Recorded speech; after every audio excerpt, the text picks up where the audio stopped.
Como acender um queimado?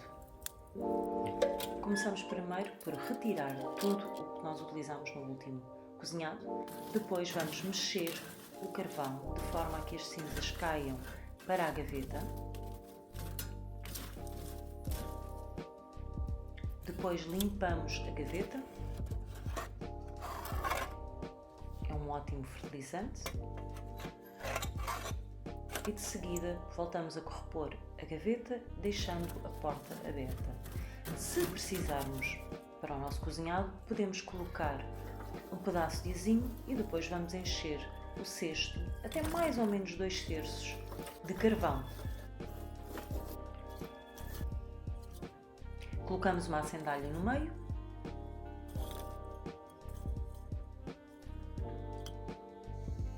E agora acendemos a sandália. Depois dela pegar, vamos fechar, deixando tanto a chaminé como a gaveta aberta.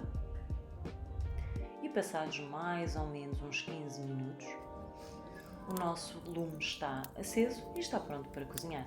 Se gostaram desta técnica, deixem o vosso like, deixem os vossos comentários e subscrevam o canal para mais dicas.